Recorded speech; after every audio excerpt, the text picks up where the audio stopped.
Good morning, and welcome to the Davies Use Case webinar being presented by Mercy Health on improving opioid prescribing practices. This is a Davies Award-winning use case for the value of health IT. My name is Arnold Simmons. I'm the Manager of Quality and Patient Safety at HIMSS, and it's my pleasure to moderate this presentation. Core to the HIMSS mission is promoting the use of health information and technology to improve the quality of healthcare delivery. HIMSS promotes and advocates the integration of a clinical decision support and best practice guidance, access to clinical data to analyze progress, IT-enabled patient safety tools for all healthcare organizations, clinicians, patients, and community members as vehicles for improving patient outcomes. The HIMSS Nicholas E. Davies Award of Excellence is the pinnacle of the HIMSS Value Recognition Program. The Davies Award recognizes outstanding achievement of organizations from around the world who have utilized health information and technology to improve patient outcomes and value. The Davies Award-winning use cases have been peer-reviewed to validate sustainable, improved patient and business outcomes resulting from health information and technology-enabled care delivery. So it's my pleasure to welcome our speaker for today's webinar, Dr. Mark Benstock, who is the Medical Information Officer for Mercy Health. Thank you. I'd also like to acknowledge a co-principal in this project, Gary Gracek, and a partner in this important work. Let me tell you a little bit about Mercy Health. Our footprint is in Ohio and Kentucky. These are important states as they are the epicenter for the opioid epidemic. We are a ministry, a Catholic health ministry serving 7 regions in Ohio and Kentucky, and it's important to improve the health of our communities, emphasizing people who are poor and underserved.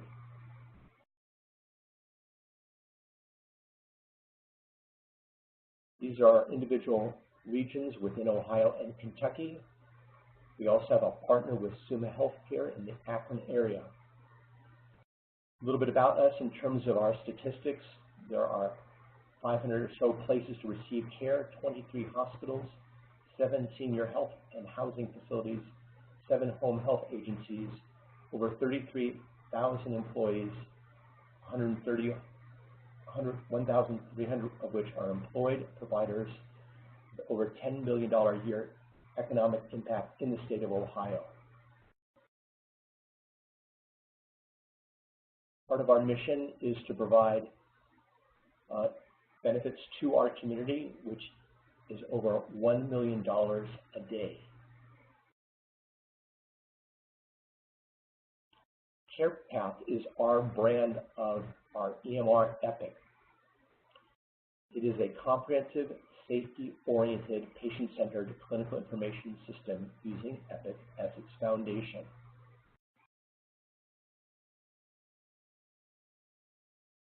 We have a tight informatics governance structure led by clinicians. It is divided into an inpatient and outpatient arena. We also have 15 certified physician builders as part of our team.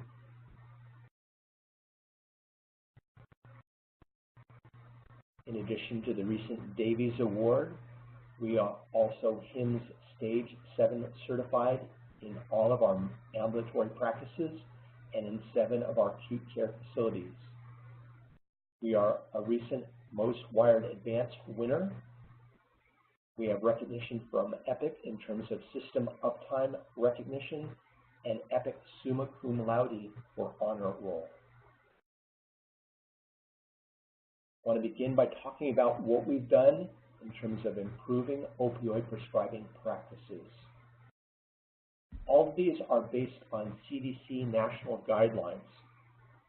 These involve trying to promote non-opioid treatment for pain, promoting medication-assisted treatment for those with opioid dependency, for those who do need opioids, starting at the lowest possible dose and for the least number of days of duration.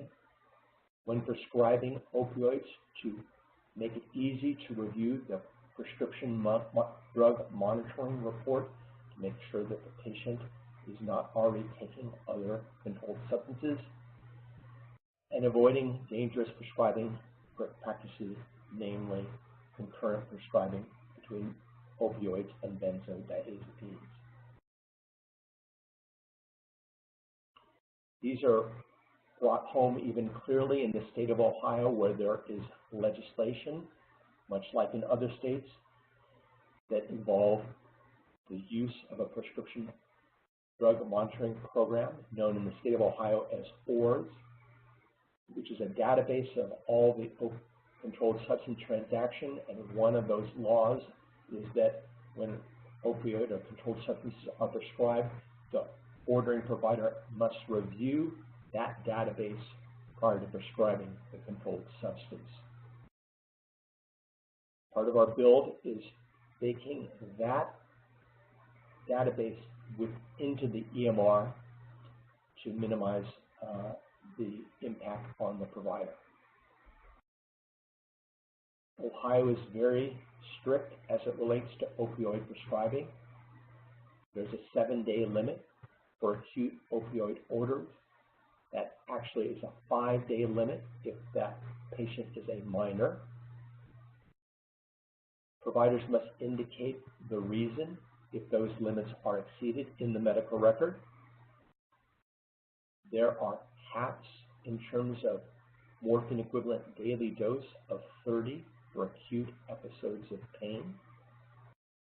There are certain exceptions in terms of cancer palliative care, end-of-life care, for which these rules do not apply. There's more recent legislation where the diagnosis code must be baked into the opioid order, and that the day supply of the opioid order needs to be baked into the opioid order.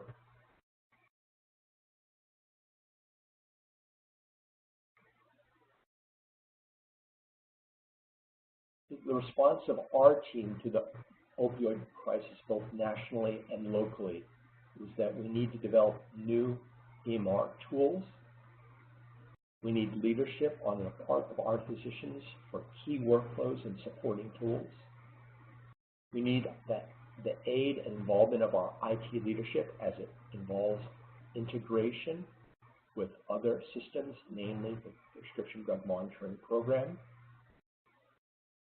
Training is crucial to train the providers in these newer workflows and to be compliant with relevant state law. All these things really involve best practice to make sure that our providers are doing the right thing and they have the proper tools to reduce opioid dependency. First tool that I'd like to discuss today involves our facility preference list. What we've done here is in the display name of our opioid orders, we have been transparent about the morphine equivalent daily dose and the day supply right in the pick list when a provider selects that order. So we have multiple variants of opioid orders that are compliant with Ohio state law and CDC guidelines as keeping under those parameters of morphine equivalent daily dose and day supply.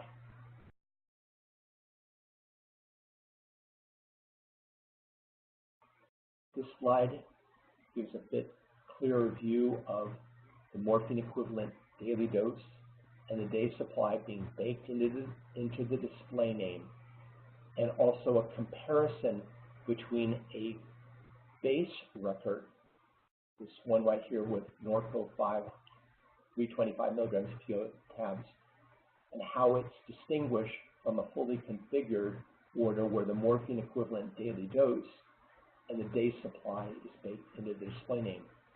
What we're trying to do is make it easier for the provider to know a priori how that order is configured and what it relates to in terms of morphine equivalent daily dose and day supply, so they can select a compliant order without having to do a la carte ordering.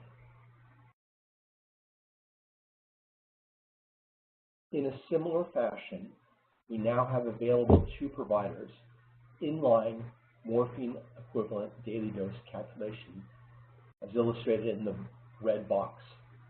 This dynamically changes as the provider might alter the dose or the frequency. This figure of morphine equivalent daily dose will dynamically change.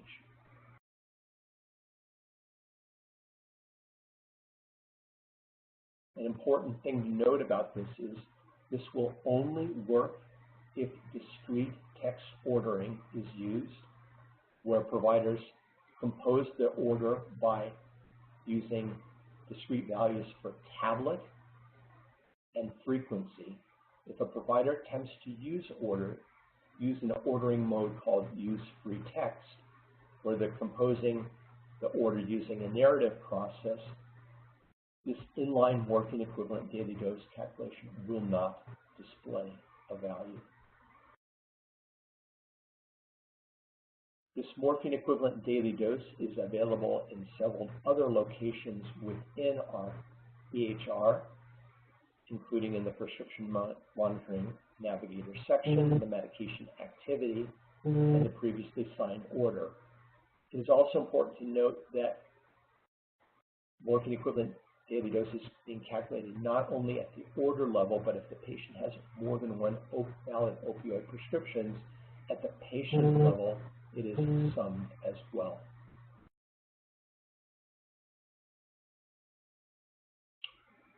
Another build change that we've implemented is something called diagnosis association. To be compliant with Ohio state law, anytime an opioid order is placed, if a provider forgets to associate it with an order, then this hard stop alert will display requiring the provider to associate the opioid order with the diagnosis. This is also important for the provider to be cognizant of the proper indications for prescribing opioid and to make sure that that information is transmitted to the ORS database.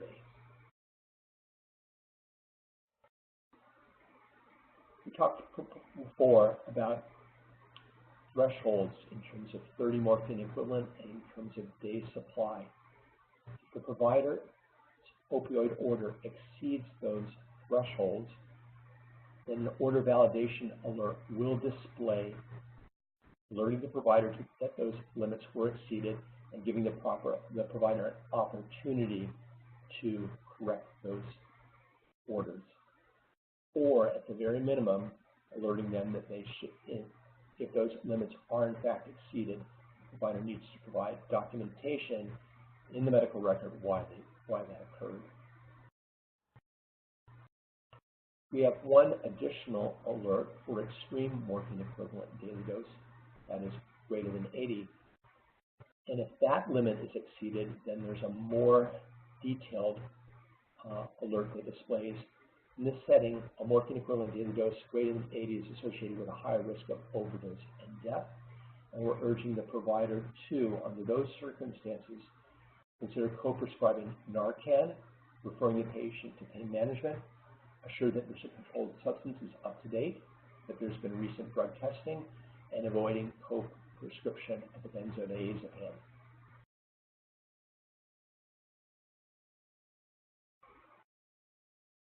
I'm going to now move into our controlled substance monitoring section within our EHR. I mentioned before that there's a requirement in our state and also most other states.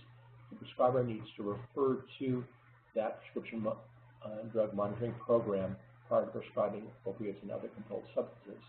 In most cases, the original way that this was done was through a website.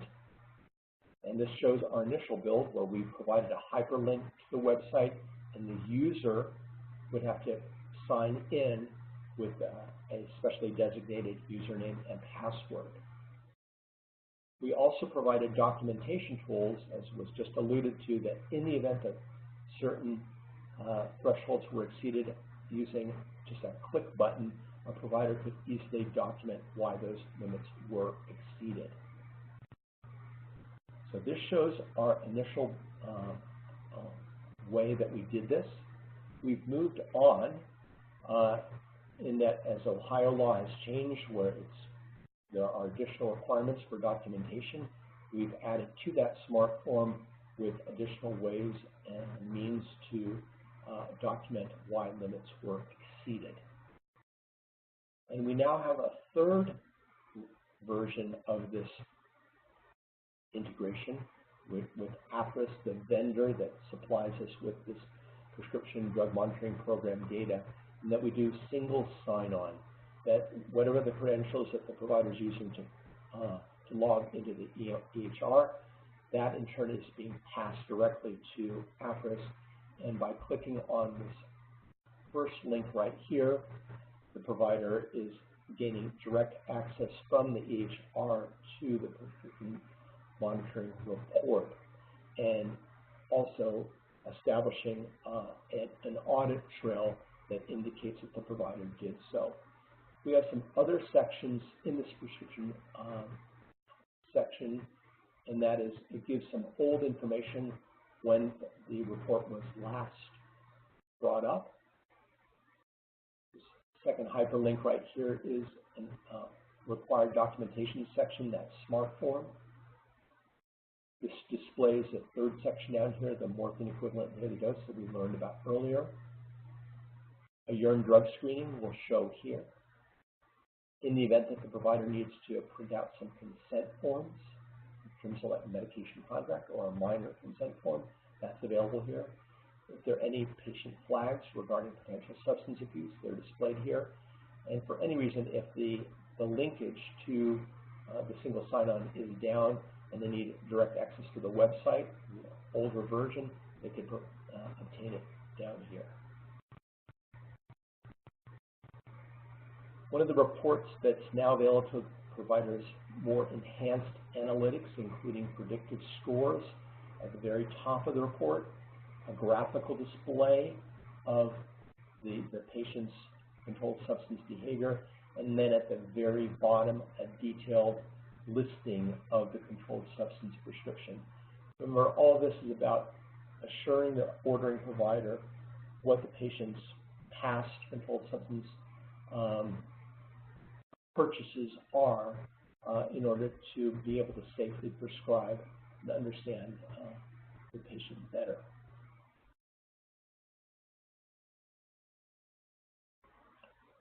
One of the things that we're doing on the inpatient side is to reduce opioid burden, is to, in terms of our order sets, is to remove opioids from a large number of admission order sets and to offer sections within those order sets of alternatives to opioids. Can we take a pause right now?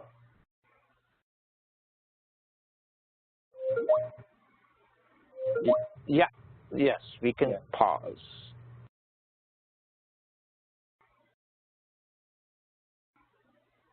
There's another thing that we've done to promote medication-assisted therapy, that is therapy directed to patients who are already addicted to opioids.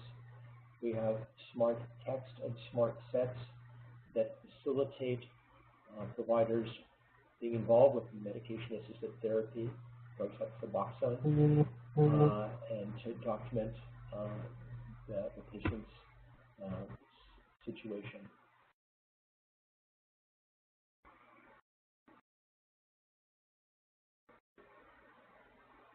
One of the issues that we're facing is with free text opioid orders. I mentioned earlier how inline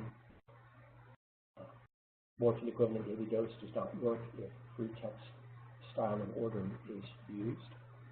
The decision support, alerting providers to exceeding thresholds, isn't used.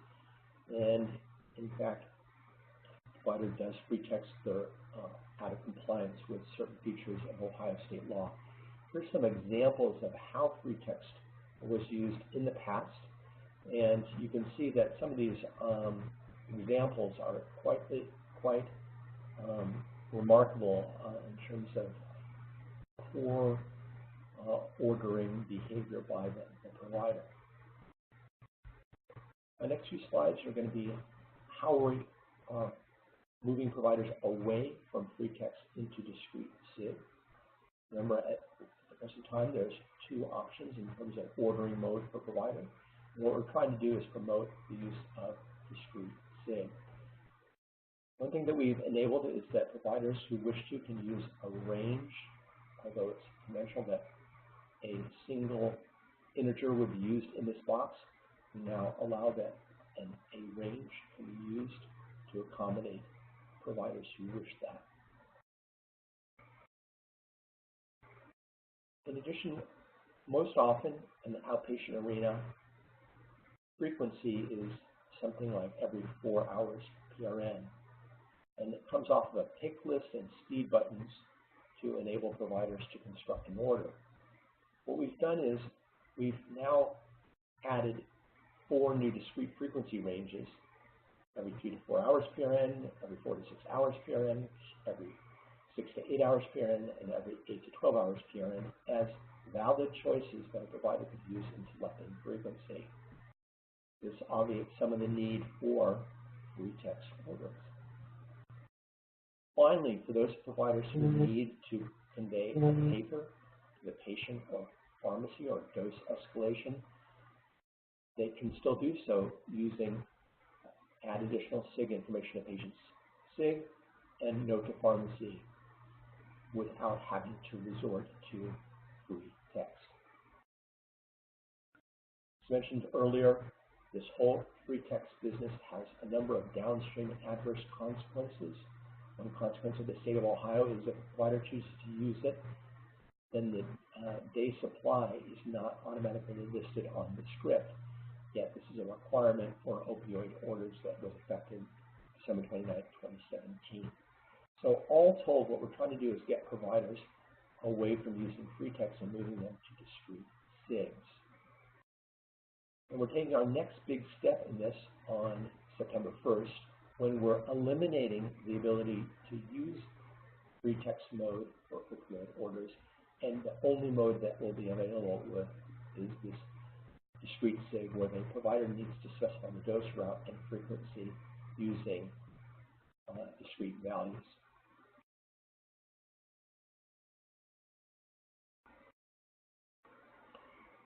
Another step we're shortly about to take relates to the minors. In Ohio, there's a special law that says if an opioid prescription is given to a minor, the patient's parent or guardian needs to sign a special consent form.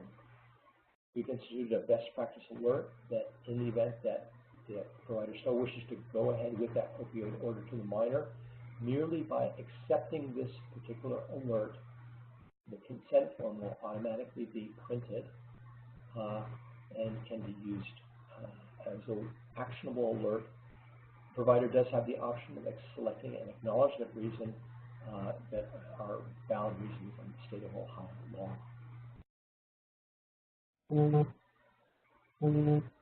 Another next step that we are researching is ingesting the APRIS overdose risk score, which is predictive analytics, directly back into the electronic medical record for purpose of decision support and outreach.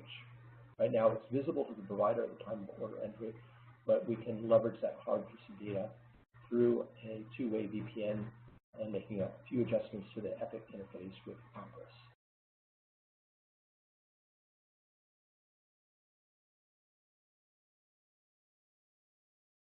One final work in progress is, although we have what we regard as a fairly robust provider alert as it relates to the concomitant use of benzodiazepines and opioids, where it's behaving much like an alternative alert, where we're giving the provider opportunity to remove or keep the offending drug orders, or to apply one of those suggested modalities like a referral to behavioral health, sleep medicine, or pain clinic. We have found that this has not altered the concomitant use of benzodiazepines and opioids, and we are thinking about ways to get this further tweaked in order to alter this particular prescribing behavior, which is associated with a high risk of overdose and death. and one of the key priorities of the CDC. I'm going to now shift gears and talk about the use of analytics and how the types of changes that we've talked about just now, how we've analyzed the impact of them into prescribing behavior. The key to analytics for us is morphine equivalence, and the analogy is to calories to food, and it's a method of quantifying any opioid order that you can relate it to a morphine equivalent daily dose. It's mathematically calculated as potency times dose times frequency. At a higher level, you can take morphine equivalents to the entire order, that is the full duration of that opioid order, to the patient level, to the ordering provider level, the specialty level, a regional level, and population level. Mathematical formula there is the potency times the dose times the dispensed quantity. This takes it beyond morphine equivalent daily dose to the true morphine equivalent going out the door. Here's some examples of why this is important. Different opioid products have different morphine equivalents. They do not all have the same. Hydrocodone has a morphine equivalent of 1. Oxycodone has a morphine equivalent of 1.5. So a similar number of pills, a similar number of frequency per day does not lead to the same morphine equivalence. Here's the calculation. So, for example, we have about 500,000 prescriptions each of Vicodin, 500,000 prescriptions of Percocet that they have different morphine equivalents. Each 5 milligram tablet of hydrocodone is 5 morphine equivalents. Typical dose is every 4 hours, which is 6 pills a day. That's 30 morphine equivalents per day. That's within the Ohio limit. However, for Percocet 5325, the morphine equivalent is 7.5 for each pill.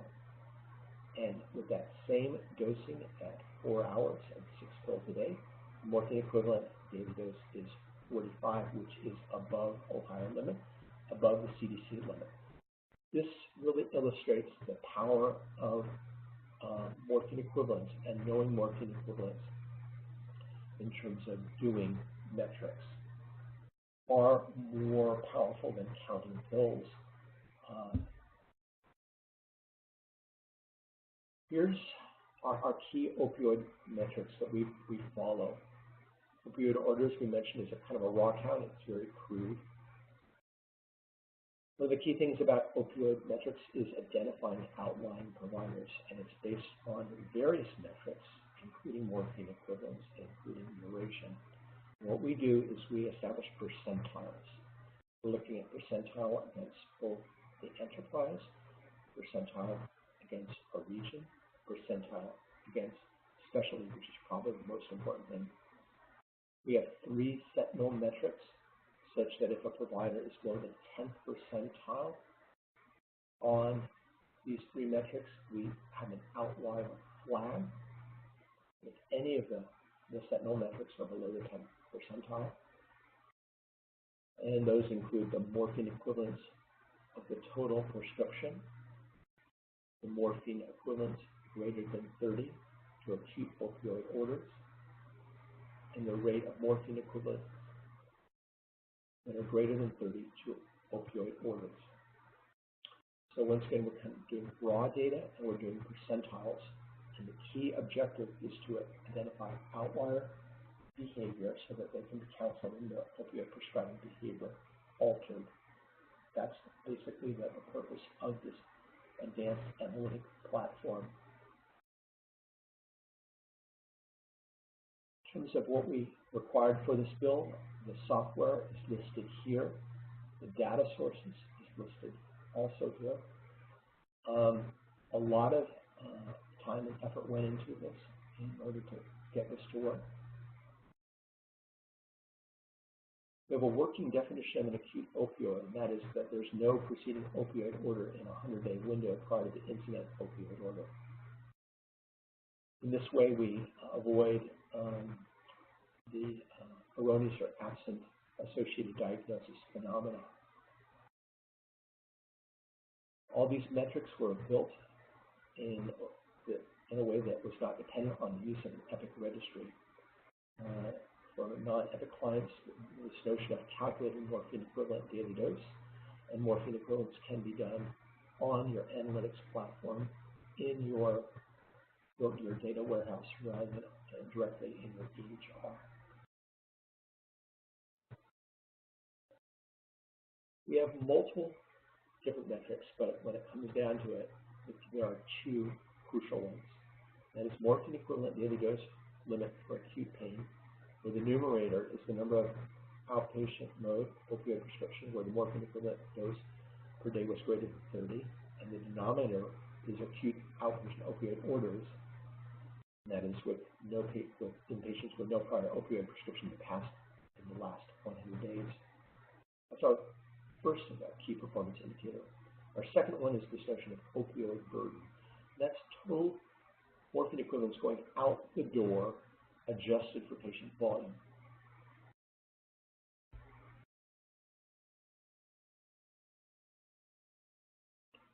Crucial to our success here has been that we define these metrics mathematically. We have baseline data for all of 2017.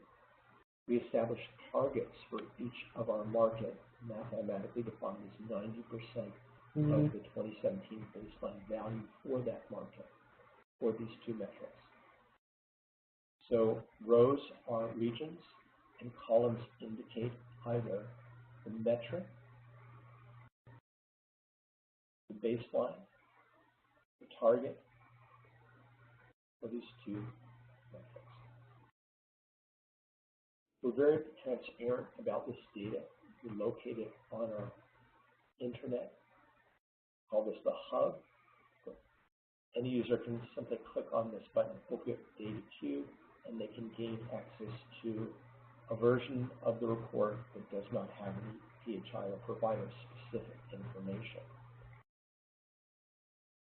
We have a second version of the data that is restricted, and it does contain PHI and provider-specific data, but we do share that with quality and leadership in each of the regions so that they can be involved in counseling providers who have outlined prescribing patterns.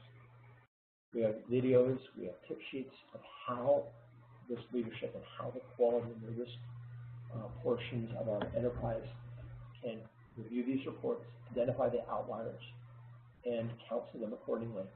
The key thing visually is that providers who are listed in red are on the outlining portion of the curve in terms of prescribing behavior, and there are multiple different parameters to evaluate opioid prescribing behavior above and beyond the two strategic initiatives that we just mentioned. Here's our current year-to-date performance on these two metrics. This first table indicates morphine equivalent daily dose greater than 30 to acute opioid orders. The line indicates what each individual region's target is for 2018. The vertical bar graph indicates the performance year-to-date. So one region, Kentucky, is performing above its target. In a similar fashion, the second strategic initiative, opioid burden, which is the morphine equivalent population adjusted. One region is performing above, to slightly above its target presently.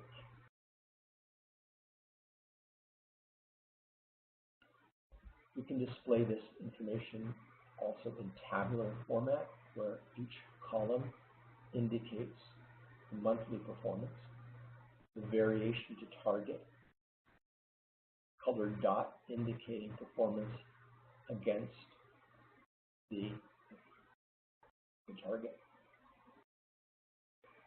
This particular table is for the morphine equivalent daily dose greater than 30 for acute prescriptions. The next table will be the opioid burden, the total morphine equivalent for opioid prescriptions to unique number of patients.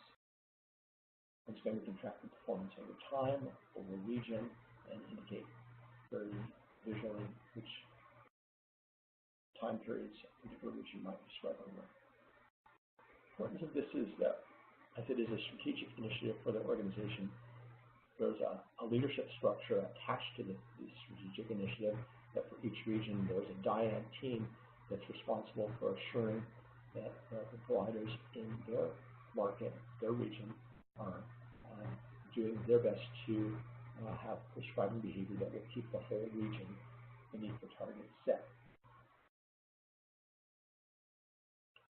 You can display regional performance in a graphical way over time. This is for that particular metric, morphine equivalent greater than 30 daily dose. Interestingly enough, this top line is indicative of the state of Kentucky, the region of Kentucky, and the morphine equivalent daily dose of greater than 30 is not a law affecting its provider. This only affects our other regions, all of which are within the state of Ohio. This is a graphical display of that opioid burden and morphine equivalent adjusted for population. And we're seeing a downward trend over time in this metric for each of the regions.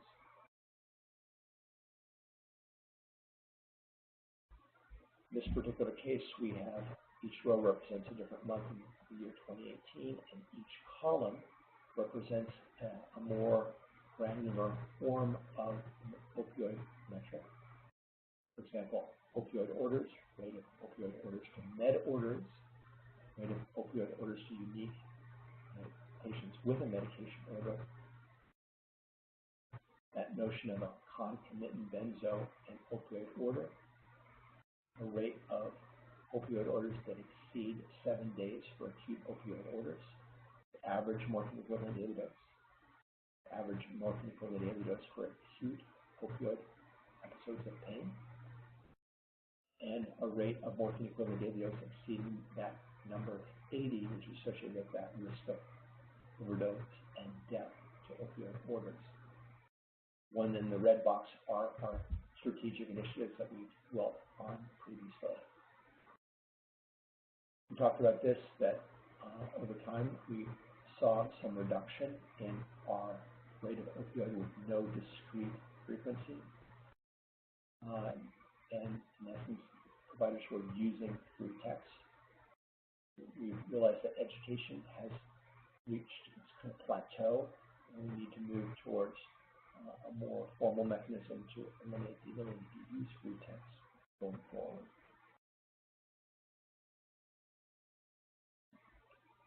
We're also able to drill down through this opioid cube to provider level graphs where we can show the provider's level performance, in this case indicated in green, against the provider's specialty, provider region, and the enterprise as a whole. This can be used in terms of counseling provider to more graphically display the provider's behavior as it relates to their peers and to show them how they differ. There's a drill down at the provider level in terms of a dashboard where over time you see the provider's behavior represented by a row, same columns in terms of those detailed opioid prescribing metrics as columns. In this particular case, on the lower pane of the report, we have the individual opioid orders so that the provider can have that ready reference to which orders rolled up into these metrics. There's all sorts of filters that you can easily isolate, opioid orders that exceeded 7 days, opioid orders that exceeded 80 morphine equivalent daily dose, in order to counsel the provider on their particular area of being an outlier, because not all providers are outliers in all of these metrics.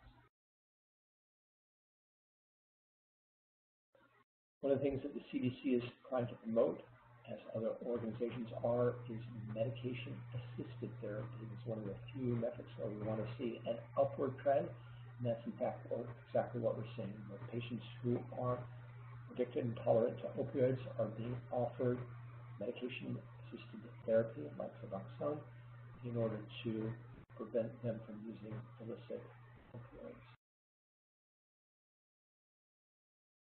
Some of the key lessons that we've learned along the way is that it's not merely a technology-based problem and solution that we need engagement of teams. And we were particularly fortunate that this problem is incredibly visible and there is a lot of attention on a lot of parties towards this, and this solution, both the provider-facing solution and the analytics, was particularly welcome in terms of learning how to alter behavior. We did in fact get the buy-in from the top executives and frontline staff of the organization. They made it a strategic initiative for the calendar year 2018 and linked providers' incentive compensations to this. As mentioned, we have internal and external stakeholders, including the State of Ohio and the CDC.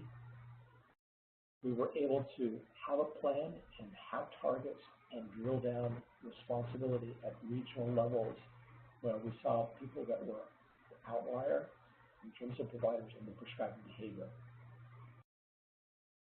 Showing the data in different ways, especially graphically, we were able to tell the story and how both a region and provider distinguish themselves from peers.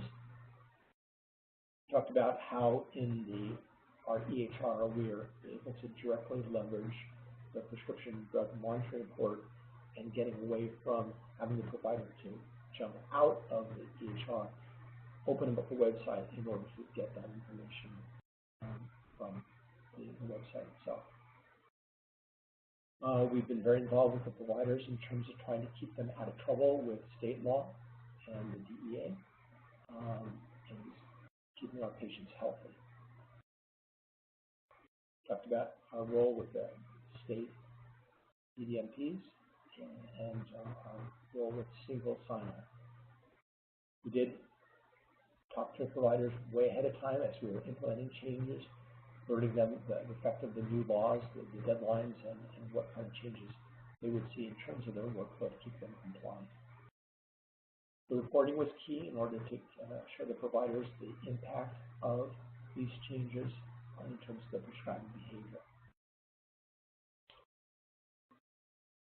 We talked about the underlying importance of the CDC in terms of establishing a foundation for us, and in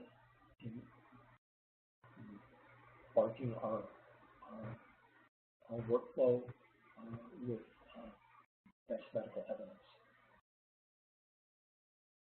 Here's the key slide that I'd like to leave you with, and that is we were able to profoundly alter opioid prescribing behavior through these changes and documented by this analytic platform. Looking at roughly a 1-year span, we saw the total opioid orders reduced by 13%. The rate of opioid orders to all medication orders was reduced by 22%.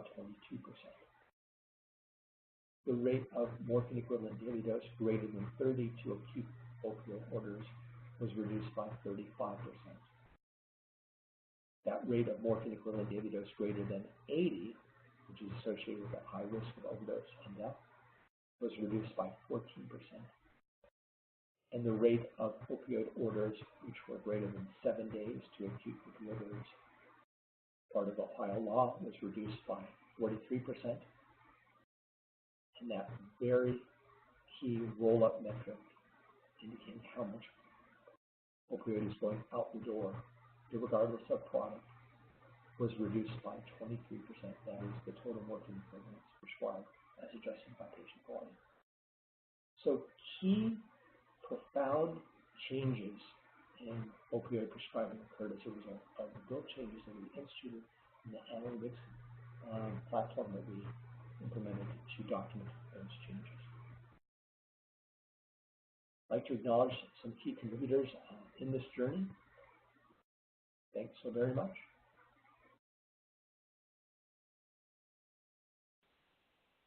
Thank you, Dr. Benstock. We appreciate you joining us today and providing us with your presentation on opioids. I just want to remind viewers where to go find other Davies use case the use cases, and that information can be found at HIMSS Davies website at hims.org/Davies. You can find the Davies use case webinars and information on how to apply for Davies Awards.